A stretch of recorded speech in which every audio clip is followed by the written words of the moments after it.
One of the things I'll keep repeating until this audience can repeat it back to me from memory is that a fish in a pond cannot judge its place in the world. That fish has no frame of reference outside of its own pond, and so can't compare it to anything. In a lot of different ways, that fish is completely indistinguishable from that pond, given it was made up by the nutrients and water from the pond. In most cases, if you take the fish out of that context, it's going to die. If you read enough history, the things our society criticizes itself over are so silly compared to what the rest of history is like. However, as I've gotten deeper into philosophy, what I've consistently found is that people will try to make so-called new or original ideas, and then once you dig a little bit, you find that their arguments only make sense coming from Christianity. An even greater irony is that these new philosophies often decry Christianity as cruel and primitive. Well, the reality is that without coming from a Christian philosophic trajectory, their worldviews don't make any sense. Christianity has made the world we inhabit. We breathe Christianity throughout our system and minds instinctively without even thinking it. Once people realize how much their worldviews are influenced by Christianity, they just don't believe it. It's hard to come to terms with an unemployed carpenter's son completely rebuilding the world in his image with just making a message so beautiful that others kept on repeating it. This is a video to go through the ways Christianity has rebuilt the world in its own image. For most of the audience, whether or not they realize it, they are functionally Christian. I was trying to write an episode for what are the strengths and weaknesses of each major world religion. The problem I ran into was that it became indistinguishable from the civilizations they're a part of. In my segment on the strengths and benefits of Hinduism, Judaism, or Islam, I was basically just rewriting the civilization videos for them. The thing is that each of those videos are between half an hour and an hour long, so the episode was getting way too big as is. There were two religions that were exceptions, however, maybe since they spread across multiple civilizations, or maybe because I know more about them, where I could make a distinction between those religions and the civilizations they're a part of. Those were Christianity and Buddhism. The Polish writer Konecki made the interesting statement that Christianity asks the least of the societies it's a part of. It has very few ritual taboos, doesn't tell you what foods to eat, how to wash, who to associate with, construct a legal code, and has relatively simple belief structures. However, as we'll see, Christianity reworks the civilizations it's a part of, and their social structure more so than any other major religion. As C.S. Lewis said, Christianity takes you in on a single principle, like wanting support in a hard time, and then it gradually reworks your entire personality without you noticing. In this video, we're going to try to separate Christianity from Western civilization, which I've already made a video about. An important point to make is that most Christians are not in the West anymore, and most of the West is no longer majority Christian. The majority of Christians for the first couple hundred years of the religion were in Africa and Asia, and now probably for the first time the Third World has more Christians than the West. I think this is an important time to look at Christianity's impact on the world, since for the first time in thousands of years, large parts of the West are becoming minority Christian. In the last couple years, Britain, Australia, the Netherlands, and more countries, in what used to be the heart of Christendom and its diaspora, don't even have populations even remotely defining themselves as Christian. These societies haven't been IRL functionally Christian for decades, but the fact that even that the tradition's gone means a seismic shift has occurred. This is after Eastern Europe, or the other half of Christendom, went for communism. It's a remarkable shift that I'm shocked so few people are commenting upon, given that for a lot of these countries, this is the first time they are not majority Christian in nearly 2,000 years.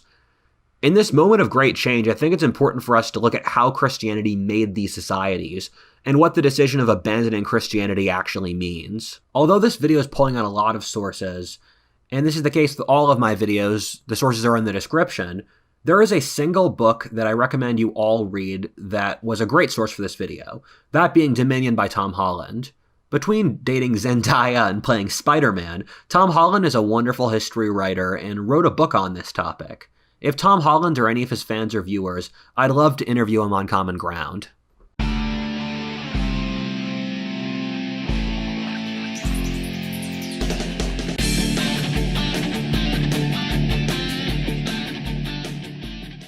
Did you know that 77% of Americans suffer from daily financial anxiety?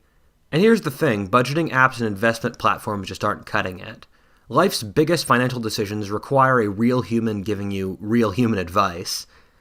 Enter Domain Money. Domain Money connects you with your own dedicated financial guide to take the reins of your money, from investments and savings to budgeting and taxes. The best part of it? It's only $79 per month, with no hidden fees or investment minimum. That's a crazy good deal. Domain's team of former Goldman Sachs engineers, backed by Mark Benioff, Ashton Kutcher, and Palantir founder Joe Lonsdale, are here for one thing and one thing only: to make you feel better about your money. I'm planning on signing up for Domain Money and can't wait for someone to handle all of my finances for me so I can focus on making my content for you guys. So break free from money stress and reclaim tranquility that you deserve.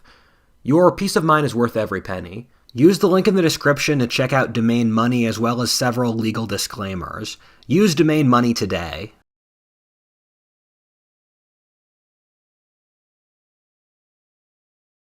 It's the year 33 AD. The virtuous yet perverted Emperor Tiberius sits on the throne of the Roman Empire, a state with a population of 75 million stretching from Brittany to Arabia. In a distant desert province, a carpenter's son is being crucified for supposedly disturbing the peace. From Tiberius, or even Pontius Pilate, the governor of the province of Judea's perspective, this is a statistic, an unremarkable event which, even if unfair, was necessary to maintain the stability of the greatest peace in history. Little did they know, or anyone really except a handful of fanatical weirdos for the next 300 years, realized that this would become the most important event in history. There's a couple things to unpack here. The first is that the world Jesus lived in was in many ways very similar to where we are today. The German historian Oswald Spengler writes that civilizational life cycles, and the Greco-Roman classical civilization was in a pretty close place to where the West is today. Modernity is a mindset that societies reach once they have a certain level of development, irrespective of when chronologically in history it is. The Roman Republic, but really dictatorship, ruled the known world. All things considered, the Romans were really good governors and were widely liked by their empire. They let the locals govern their own societies, had religious freedom, while the world was experiencing the most rapid economic growth ever up to that point, with the whole known world at peace. As dictatorships, the Romans of this era were more like Thailand or Mexico and less like North Korea or Eritrea. However, the Romans in their own wealth had become decadent and flushed all their values down the drain. The Romans, earlier on, had a reputation for being law-abiding, moral, honorable, brave, and hardworking people. Many countries willingly let the Romans in rather than be led by their rulers.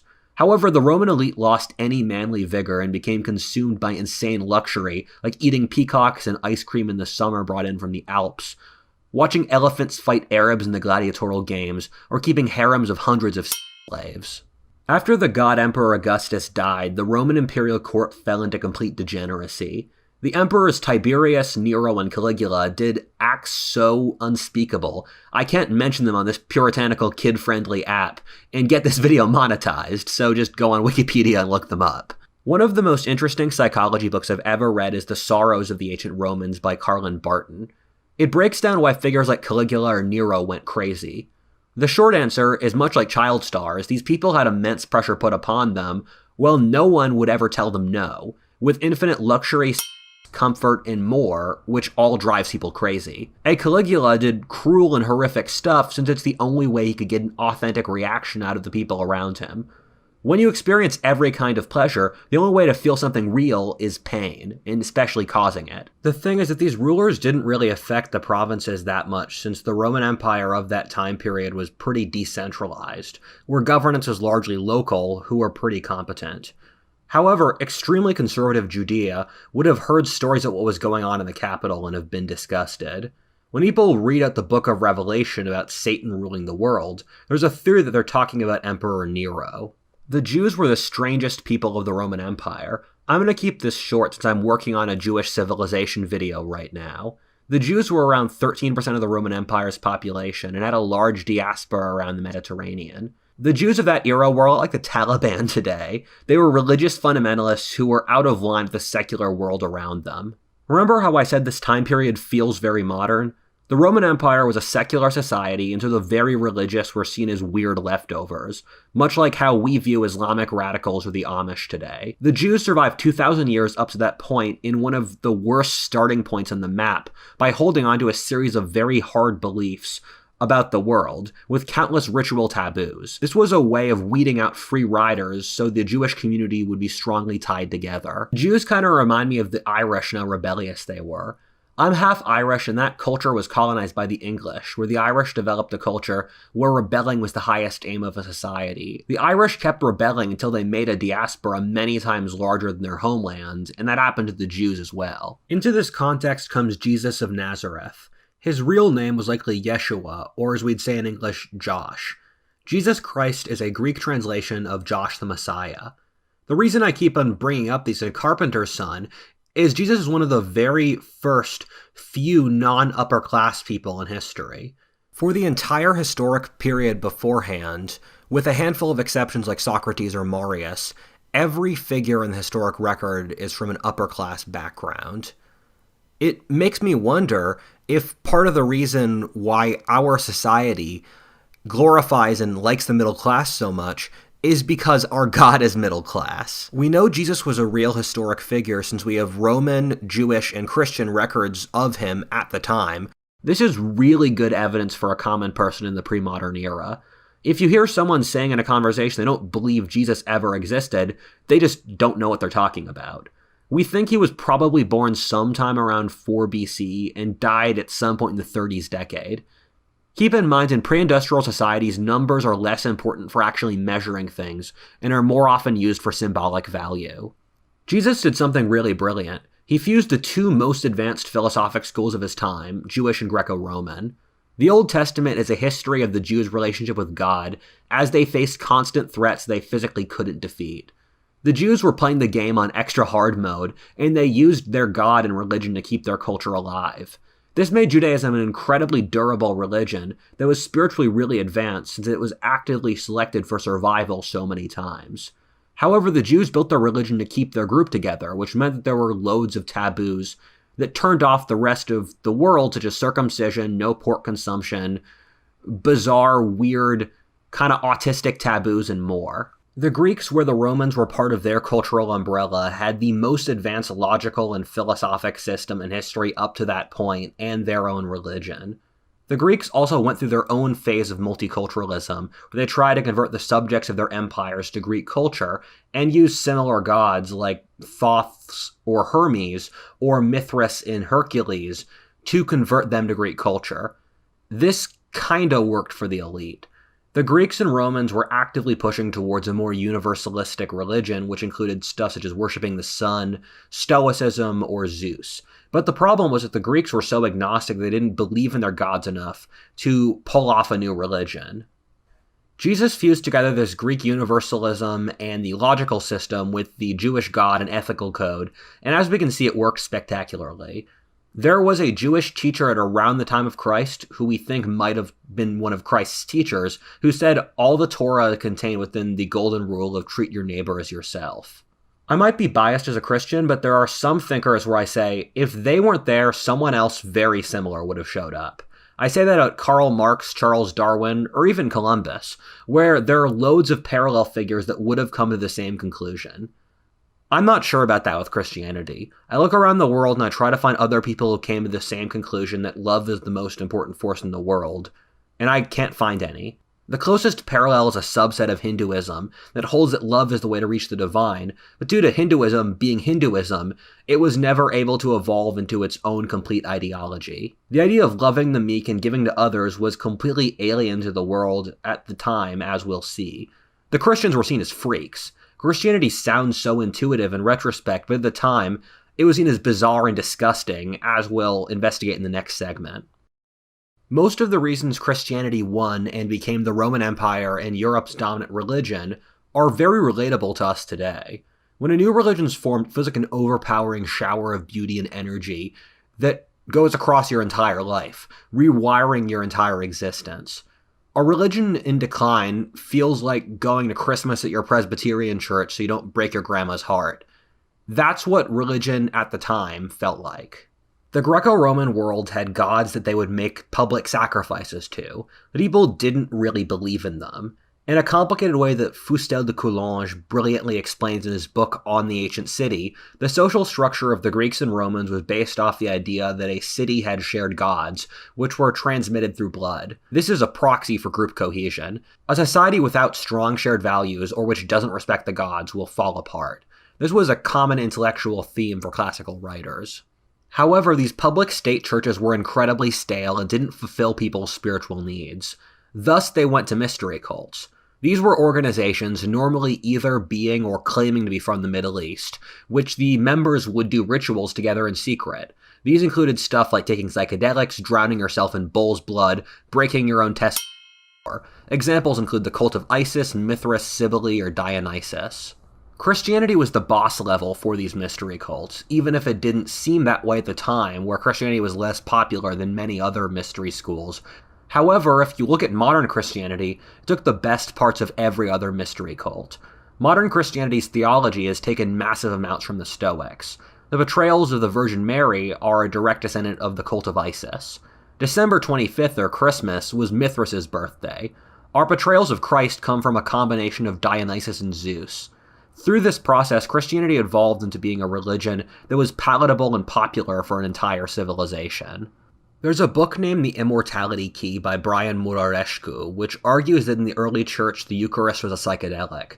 This theory has been basically proven, with records even in the Middle Ages showing the preparation of the Eucharist to be the creation of a psychedelic. Psychedelic consumption was normal in ancient religions for the priest class. We have records from the Middle Ages of peasants being terrified of taking the Eucharist since the magic of the church was so strong, and the church demanding they do so once a year. That doesn't sound like any wine I've had at church. Also, saying you will be one with Christ or taking the Eucharist makes sense, since by taking psychedelics you feel as if you are one with the universe. Part of the genius of Christianity is that the religion that existed beforehand was purely for the priests. As a normal person, you sacrificed some goats, and then the priests kept everything else secret. Christianity took the mysteries and then made them public so that the majority population could have spiritual experiences that the previous society only judged the anointed being capable of. This made early Christianity seem like an incredibly profound and beautiful spiritual experience. As Christians spread their message, they called it the good news, which is what the gospel means, since the knowledge of the hidden truths and of God's love was the most beautiful news they had heard. The priests and spiritual figures of that era often wrote out how the world felt spiritually empty. They would read Homer or the Old Testament and see their ancestors in permanent conversation with the gods. However, in their modern secular society, everything felt sterile and ordinary. Some of the smartest figures, such as Virgil and Seneca, talked about how the world needed a spiritual savior. The Jews were obsessed with their Messiah. None of them were looking for Christ, and honestly, every era is looking for their Messiah, but I find it to be somewhat ironic. Christianity terrified the traditional authorities, given it, as a descendant of Judaism, refused to honor the older gods. The Romans could tolerate the Celtic, Egyptian, or Berber gods, since they could say, you know how the Morrigan is kind of like Diana? If you sacrifice to the Morrigan, you're really sacrificing to Diana, and so we're all part of the same empire, since we all honor kind of the same gods. However, the Christians refused to do this since they believed they had the one true God. Early Christians didn't think other gods didn't exist, they just thought their God was better. This created an emperor's new clothes moment when the Roman authorities thought, wait, if we really don't believe any of this, if someone questions the system, everything's going to fall apart. Remember, their entire social structure for the previous 2,000 years was based off this system, so the Christians appeared to be complete anarchists. The Romans would often call the Christians atheists, since the Christian concept of God was so alien that it just didn't process as a real religion.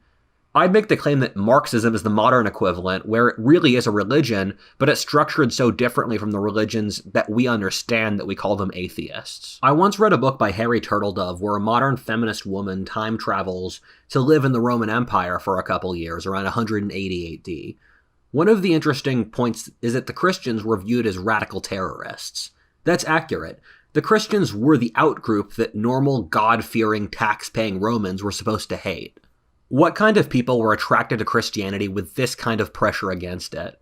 The best example I can use is imagine an overweight 35-year-old woman of mixed Korean, Mexican, British and German ancestry, living in a suburb of Los Angeles who works at Walmart.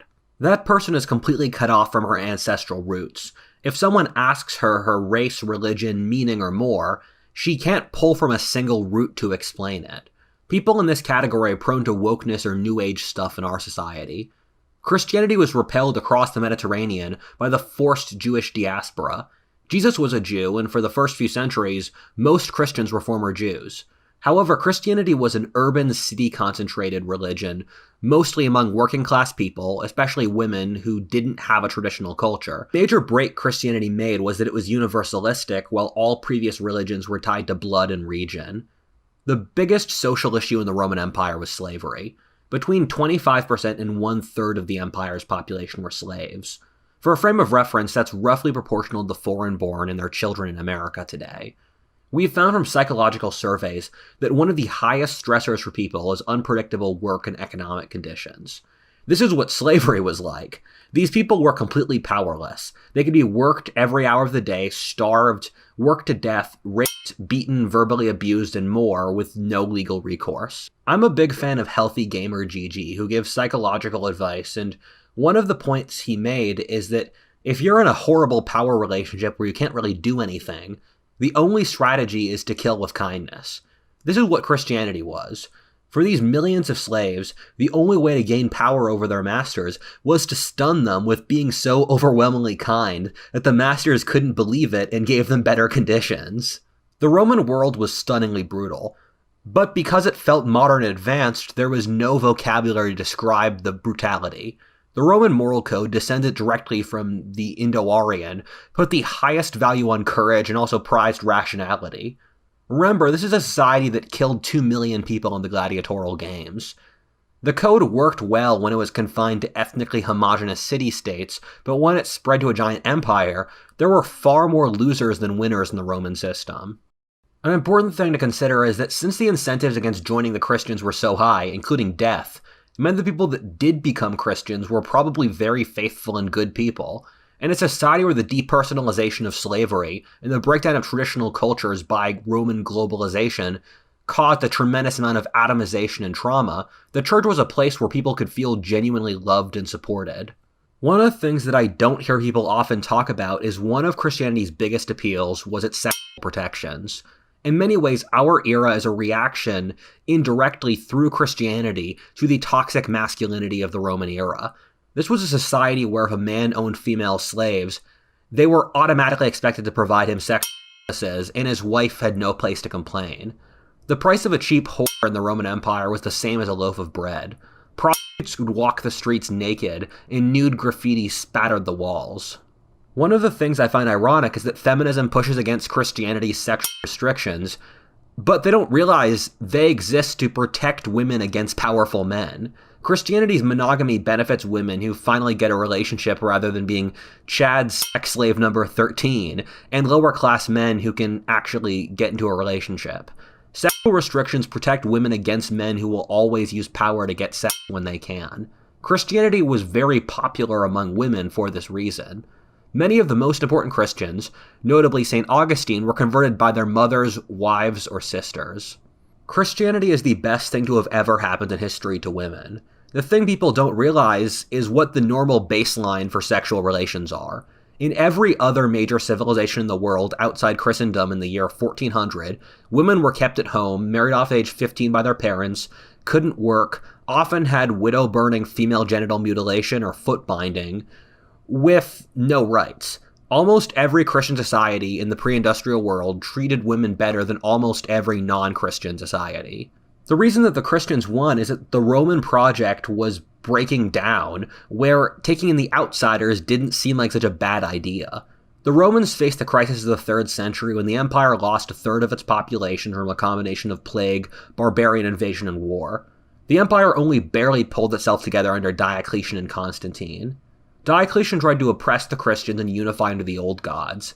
That failed, and I can imagine Constantine afterwards looked at that and thought, why don't we just get the same result by doing the opposite? Christianity made an astronomical rise, only really comparable to communism in the Soviet Union or China, of jumping from 5% of the population to state religion everyone follows in a matter of years. Constantine made Christianity the official religion in the 330s. Over the next few decades, it became the only tolerated religion, and pagans were persecuted. This happened so quickly since Roman official culture was so rotten that there was nothing to resist it. Balkan tribal warlords were the emperors of Rome, and they pulled on similar tribal troops. It's kind of similar to America today, where no one supports the old WASP East Coast establishment which built this country, and the mainstream is a combination of Appalachian rednecks, nerds, Catholics, African Americans, Jews, progressives, and other groups, which until recently were purposely anti-establishment before becoming the establishment. Peter Brown, who I know, and he's a good man, is the best writer on this topic of the bizarre rapid transition for Christianity from persecuted minority religion to majority culture. The short answer is the church established itself as a bureaucratic structure modeled off the Roman Empire, which is why the capitals were in Rome and later Constantinople rather than Jerusalem. Also, Christianity was rapidly adopted by the very most upper class, who then percolated it downwards. This was one of the most unequal societies ever in history, so the emperor converting meant that the rich converted, which meant everyone else converted. Interestingly, my mom's maiden name is Payne, from the Norman French for paysan, from the Latin paganus, since past a certain point the only people who followed the old gods were the very most rural and primitive. Once the Christians seized power, they started a series of moral reforms. The gladiatorial games were banned. Charities for the poor grew massively, so much so that there stopped being famine in the wealthier eastern provinces of the empire. Slavery was quietly abolished as the empire fell apart. It didn't totally finish until around 1100 AD, but Christianity abolished slavery in Europe. Debt slavery, which is incredibly common in almost every civilization, was banned partially through banning debt-paying interest, but also inventing the concept of bankruptcy. Christianity created the concept of the working class rather than the slave class. Edward Gibbon has made the claim that the rise of Christianity destroyed the Roman Empire from inside out by weakening its manly warrior character. I have a profound respect for Gibbon, but I disagree. The Roman Empire lost its moral fiber centuries before that. By the time Christianity rose to power, the empire was already on its last legs. Also, having read a decent amount of primary sources from this time period, given it was my academic specialty when I briefly went to college, Christianity was a breath of air in an otherwise terrible world. Remember, this is one of the most unequal societies ever, in which most people are in grinding poverty. Meanwhile, the barbarians are ripping the empire apart, plagues killing half the population. Your cities haven't gotten bigger or built new buildings in more than a century. In the primary sources, people would go completely crazy at seeing a saint's relics. Christian monks would stand on pillars for years straight, saints would perform incredible rituals, many of the wealthy families would donate all their money to the church.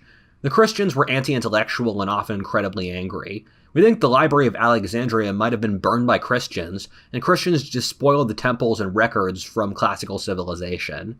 As the empire fell apart, people put their faith in the church, not secular authorities, which leads us to the next segment. Over the 21st century, we've gradually turned anthropology into something much closer to an objective science, given we have a bunch of different metrics we can use to try to figure out important cultural differences between societies. One of the things we've found is Christian societies are completely bizarre. We've actually invented a term for this, being weird, since a problem psychologists run into is that when they test subjects that are Western, educated, industrial, rich, and democratic, they operate under very different results and principles than almost every other society in human history. Most people in weird societies have no comprehension of how strange they are and different from the rest of the human condition. An example of this I ran into in my own personal study is that the red pill teachings that people like Andrew Tate, Rollo Tomassi, or Myron Gaines push are much more applicable to the rest of the world than the societies they live in. If you read about dating in Russia or China, it's almost exactly what the red pill teaches. In China, marrying a woman over 35 is taboo. Widows remarrying is taboo. Until recently, they had foot binding to show how submissive the women were, and more. In Russia, for a wealthy man to have a mistress at the age of 22 is seen as too old, and women take courses on how to please their man. However, in California or Boston, those kind of red-pilled principles still are true, but to a much lesser degree, with women wanting to push for a career, a man who's emotionally sensitive, supports BIPOC, won't judge her, etc. This is a good place to get started with weird societies. Due to Christianity, they have exceedingly high social trust, and often kinda break the rules of Darwinistic selection, given that extremely high social trust is a competitive advantage Darwinistically. As I've talked about in this video, Christianity does the best job of any religion in the world at weakening envy, which allows them to have stunning technological, economic, and social growth. What this means is one of the big differences between Christianity and other religions is Christianity puts a very heavy emphasis on stopping unnecessary cruelty, which makes sense given the Roman Empire at Christ's time. Islam, Buddhism, Confucianism, Judaism, Taoism, or Hinduism agree that life is brutal, but there's nothing you can do about it, thus try to find salvation through religion. Christianity is the only religion which says that life is cruel, but by following Jesus, we can remake it to be a softer place. Let's compare Christianity to Buddhism. Most people act as if Buddhism is a kinder religion, given it's more pacifist and tolerant of dissent. However, in Buddhist societies, they still practiced slavery, treated women terribly, and were often politically repressive, given Buddhism says that the world will always be evil. Christianity, meanwhile, looks to actively change the societies it's a part of. Christianity popularized the idea that we're all equal before God, something that didn't really exist before. Beforehand, the idea was that different classes and types of people were different and thus deserved different things. This may sound strange to our ears, but this is really the intuitive idea that almost all societies follow. In the legal codes of most cultures, including pre-Christian Europe, different social classes of people deserve different punishments for the same crimes committed, or different privileges given they came from different circumstances. In medieval Europe, there was a secular law which governed property and a church law which governed morality. Under church law, there was absolutely no social class distinctions, since all were equal in the eyes of God.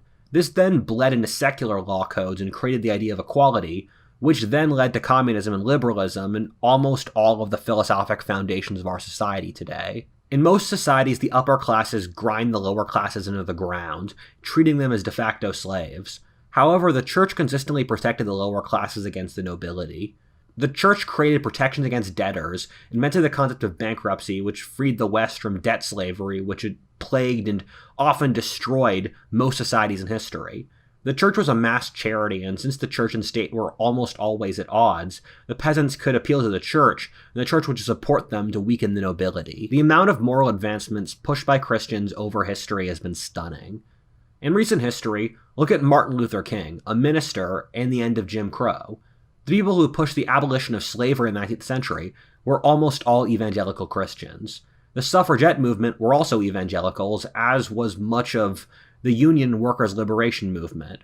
Half of the healthcare in Africa today is provided by missionaries. Keep in mind, these various endeavors were things that the rest of the world, like China, India, or Islam, never did without the West pushing them first. Also, this isn't a timeline thing, given the communists or fascists in the 20th century practiced the largest slaveries and genocides ever. Christianity in the period after the fall of Rome, which I call the Western Revolution, since it sets up the values the modern West still has today, did a series of social engineering which completely changed the course of history. One of the biggest was the breakup of the clan. Beforehand, for all of history, people lived in tribal clans where they would arrange marriage, people would work with their families, and more. This was just common sense, since people isolated from their families were weak, and almost all pre-Christian societies were collectivist. Christianity was never really keen on the family and group identity. There's a theory that Jesus was in fact at odds with his family who didn't support his ministry. The Bible says that one is justified in leaving their family to follow God. On top of this, Jesus was crucified by a colonial state and the social norms of his society. Thus, built into Christianity is a distrust of the clan and group authority. Besides the nobility and the very most rural people started marrying through love rather than arranged marriages. The Catholic Church around 600 banned cousin marriage, which broke down the clan and created individualism. In Italian documents at this point, people stopped being referred to by their clan, but rather as individuals. This individualism was an incredible advantage to the West. Once people were freed from their clans, they had to go into the rest of society for work, friends, spouses, and more. This created the West's massive social trust, since people couldn't rely on their families. This also freed people for capitalism, the church, immigration, side projects, and more, turning the West into an incredibly adaptive and mobile society.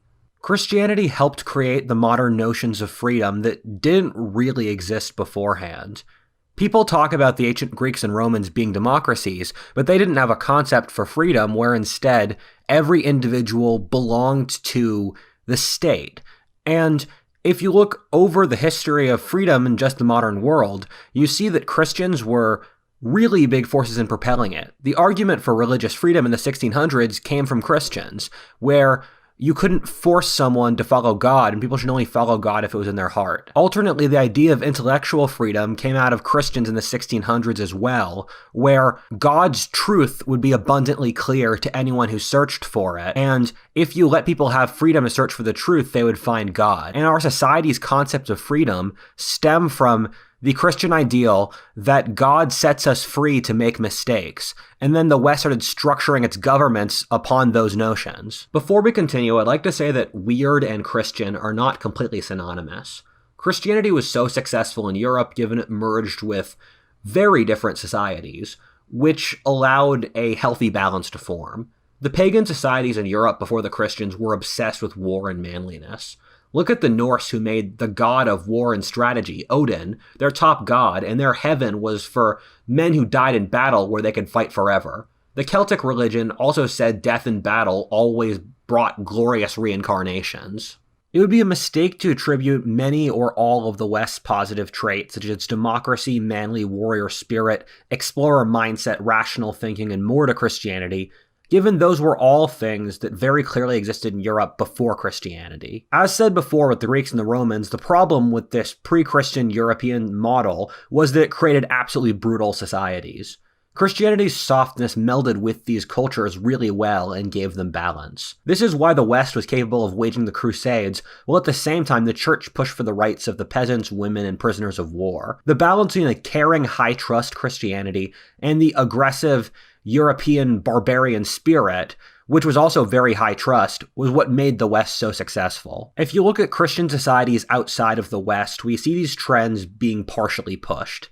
In Ethiopia, the Balkans, and Russia, the clan was partly broken down, which signifies this is a part of Christianity, but was also amplified by conditions in Western Europe and by the Catholic Church. Which isn't surprising, because by the standards of their day, the Celts and Germans were already some of the most individualistic people in the world. As said before, Christianity combined with Western Europe in a very powerful way. We'll get into this more with the section on the flaws in Christianity, but Christianity's pacifist slave mentality, when not combined with a warrior culture, made the society weak. It's not a coincidence that every Christian area that wasn't part of an Indo-European culture was conquered by the Muslims, a more aggressive religion, in a matter of decades, where every Indo-European cultural area which has a more warrior society was able to resist the Muslims. Given Christ died due to the corrupt mores of his society, Christianity is the movement in history which is the most doubtful of social authority and conformity ever. Christianity created a moral axis called guilt-based morality, which I cover in more depth in this video. Guilt-based societies are unique in that they put the moral onus on the individual, who is meant to judge themselves against an objective moral standard. Most other societies in history derive morality from whatever tradition and social mores say. This means that Christian societies are capable of self-criticism and introspection that other societies just don't do. Christianity merged with the Greek-speaking world of the time, with its advanced logical tradition, as well as its critical thought, in itself allowed the church to be the biggest driver of technological progress for nearly 2,000 years. This isn't something we give Christianity any credit for at all today. The monks kept the classics alive during the Dark Ages, and for centuries the only schools in Western Europe were run by the church. The church created modern science. The scientific method was invented by monks in the 1300s. Occam's razor came from the medieval English monk William of Ockham. Francis Bacon, a monk in the 13th century, invented the idea of technological progress, techno-futurism, and the concept for the helicopter and steamship. In fact, the idea that you can use rationality to determine natural laws out the world is philosophically dependent upon assumptions in Christianity. The reason other cultures didn't make science is that they didn't have a worldview that created a context where the assumptions that feed into the creation of modern science exist. One of the assumptions in Christianity is that God's creation is good, followed by a breakthrough in medieval Catholicism that by understanding God's creation, we understand God. The Christian belief in an abstract truth created science. Islam had a similar belief in truth, but they made a turn in the 11th century that the Quran was superior to knowledge of the outside world. Thus, studying the outside world was irrelevant. However, in societies like India, China, or ancient Babylon, the world is inherently subjective and chaotic, and thus trying to develop principles to explain and control it is silly, arrogant, and delusional. The Greeks and Romans had incredibly advanced logical systems, but they never created science given they didn't have Christianity's belief in humility. In the Greek worldview, rationality was superior to actual evidence from the base outside world. However, in Christianity, which made humility the greatest virtue, we know nothing, and thus have to test every single claim to the highest level. For all these reasons, the scientific method and empiricism are built fundamentally on Christian philosophic premises, such as humility, a rational universe, an objective truth, and self-criticism. Almost all of the great early scientists were devout Christians. Isaac Newton was studying angels and the esoteric as well as physics. Pascal and Descartes were trying to develop logical proofs for God. Francis Bacon was a devout Anglican. Even the concept of progress comes from Christianity. Previous societies either thought time didn't really exist or that time was cyclical. However, with Christianity, with the concept that Jesus brought the good news and totally changed the world, and we're waiting for revelation, creates the idea of linear time pushing towards heaven. This created the concept of progress, and once that happened, society started to actually see progress. A based point to make is that science is still dependent upon Christianity. You can correlate Christianity and technological innovation until today. A society can go around 2 generations with technological innovation after it stopped being socially Christian. We saw this in Europe, which before World War II was the beating heart of philosophic and technological innovation, but has since collapsed.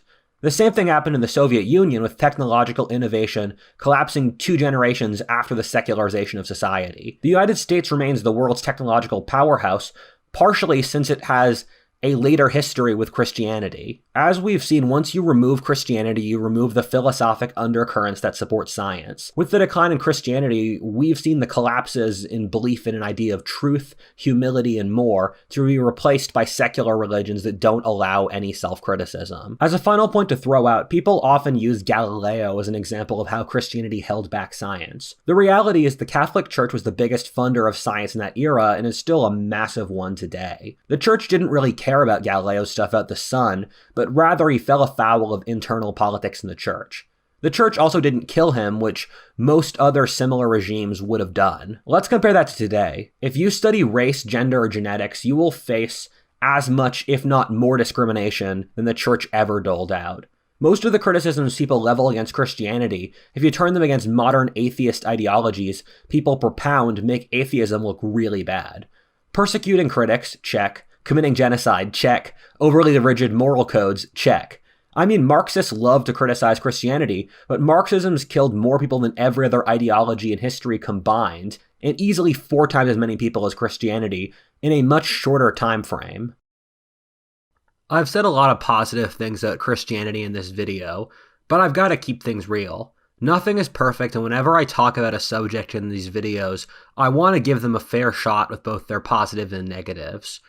Christianity has a series of negatives which have helped perpetuate its decline over the last few centuries. One point I want to throw in before we get started is that people normally criticize things for the opposite reasons of what they deserve. Something I love just for its sheer irony is that whenever a society is falling apart, they push the things that are killing their society in the first place even harder. For complicated reasons I have to explain in another video, the Aztecs were able to predict the exact year the entirety of Mesoamerican civilization would collapse decades in advance.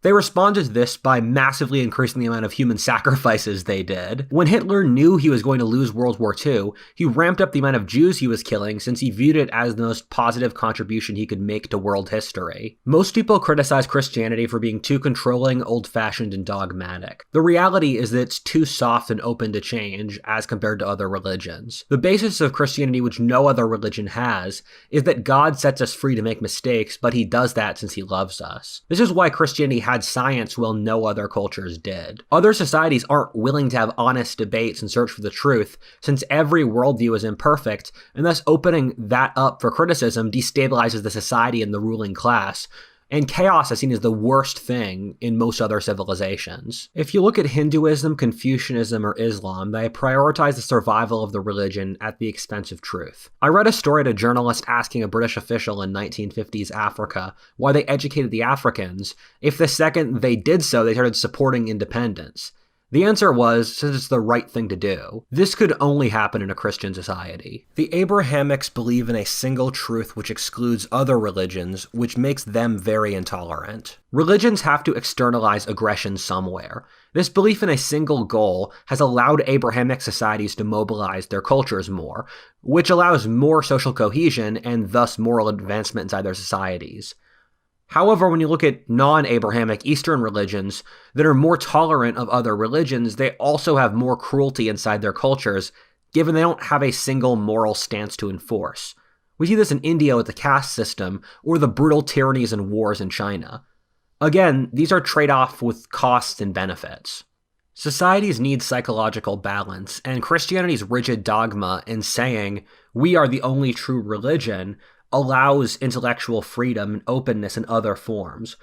Meanwhile, when you look at Eastern religions that allow much more subjectivity in their value system, they end up with societies that are incredibly constrictive of individual freedom and choice, because there has to be balance. Christianity's high social trust gave the West the edge it did, but it also opens it up to delusionality. The social engineering that was so successful in the Middle Ages has since been ramped up to the point of insanity. Christian societies have trouble distinguishing what they want to be true from what is. This creates delusion. Our current society and wokeness are the final endpoint of this logic. Communism is another great example of this. Communism is the direct child of Christianity. None of communism's intellectual views make sense without Christianity, including a belief in equality, progress, a new spiritual truth that once we realize it, we can create heaven on earth. However, communism could only start in a Christian society, given only they are open enough to it. If Karl Marx was born a Jew in Iraq, the local ulama would tell him to shut up and get back to the ghetto. This leads me to the point that Christianity created its own descendants. Liberalism also doesn't make sense except through a Christian philosophic framework. It assumes the equality of people, that by letting go and letting people be free, they will find the right way, that by trusting God in an implicit system, we will get the best results. In fact, as I've mentioned in this video, liberalism is completely dependent upon Christianity, and once Christianity grows weak, societies stop being classically liberal. Again, I'm not saying Christianity should be more restrictive. Christianity has become the most successful religion in history from being so open.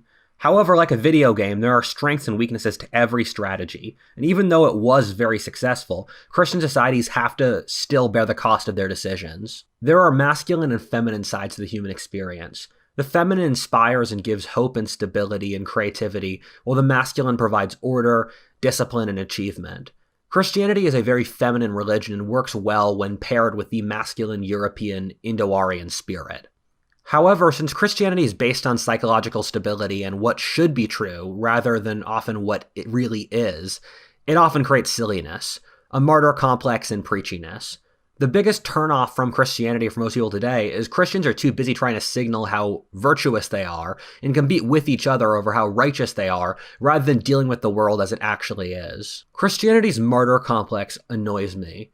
Christians in America often act like they're an oppressed minority, and I'll think, you guys completely ran society for nearly 2,000 years. The fact that society is secular is your fault. You managed a society where people wanted to be secular. Christians are often not willing to sacrifice their values for survival, which again is a strategy with benefits but also drawbacks. It's the origin of how Western society can be committing social suicide to attain woke goals today. I don't know how else to say this, but modern Christianity is cringe as hell. It's completely disconnected from the modern world, and when it tries to catch up, it does so in some of the least effective ways.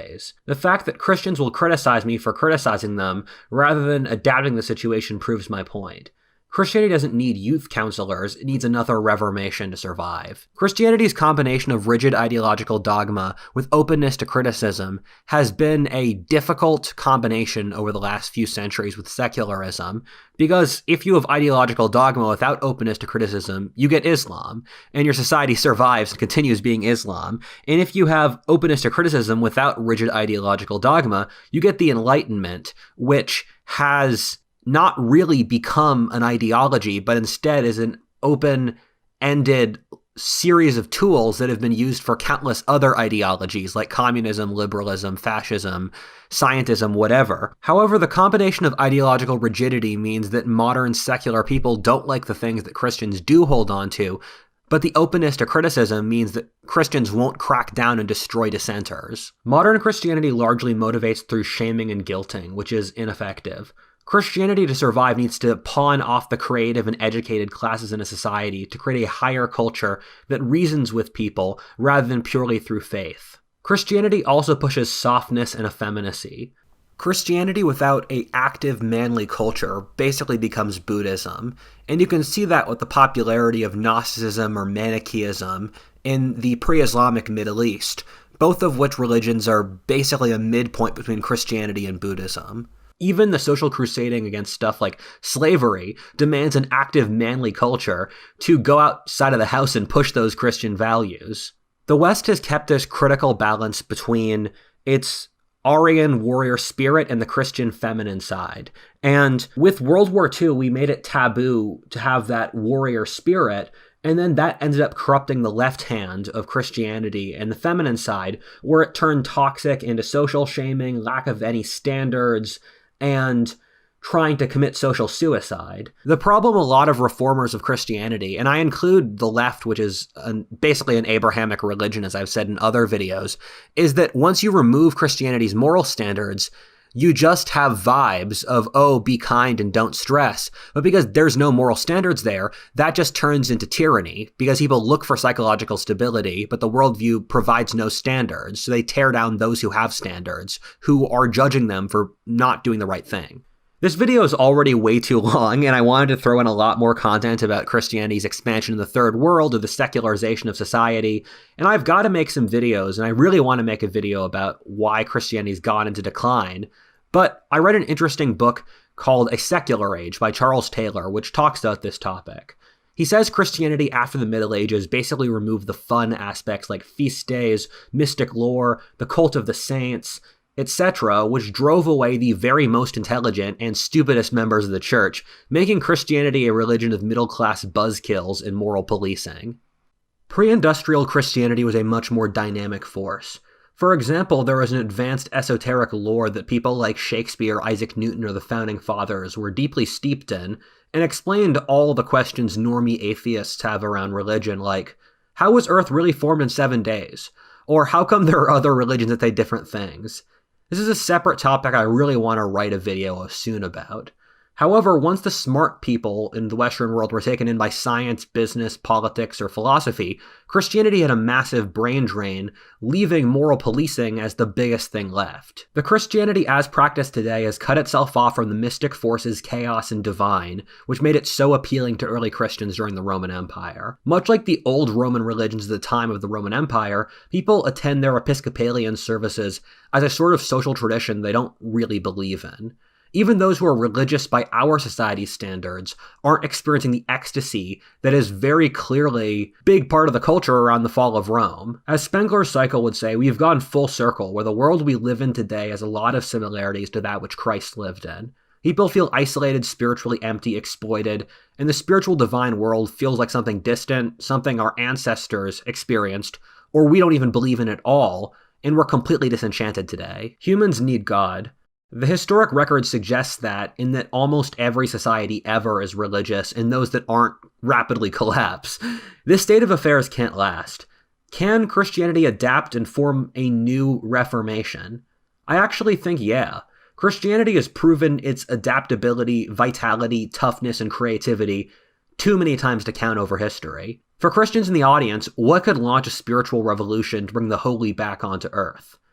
If the Christians don't do it, some other religion will. A big reason I wrote this video is that I've been staring in the same void Nietzsche talks about, where once you remove Christianity, you realize how little you really have, where it's the foundation of almost our entire worldview. And I look at the godlike technology we have now in AI or genetic engineering that we have the potential to do crazy stuff with in the future. And I look at people who are wielding this technology and they lack even a concept of what wisdom is. And through my study of genetics, I found the blank slate and the idea that all humans are the same is just scientifically incorrect and no one believes it. And I've always circled back to Christianity, where I found that you cannot rationally choose what assumptions you want. You have to pick an irrational assumption and then use rationality to come out with what you want to get. And as we achieve this godlike technology, in the next couple centuries will be a real test for humanity for what we are and are not capable of doing. And we'll have many temptations from evil. And I just found that Christianity will have to be one of our best friends if we don't want to lose our humanity. Through my studies, I've come to the conclusion that rationality barely exists. People may feel that they are rational, but the reality on the surface, they're controlled by a series of emotions and subconscious drives that they barely understand. And rationality is a very limited tool set that is almost never applied correctly. And then, once you get past that point, and this is especially true with my study on emotions over history, you realize that it's a false god. You choose, what emotions do I want to have in my life? And through what emotions do I base my existence? And as a young guy, you kind of want to get rich and have a harem and conquer territories, but also, when you get kicked in the face for the 9,000th time by life, you think to yourself, why can't we just love each other? And why can't we just try to make the world a place that is beautiful? And that is why I'm scared of throwing away Christianity. The great thing about the Christian God is that we can royally mess up over the next couple centuries with the godlike technology that we are using as children, and when all said and done, he'll still be here to love us.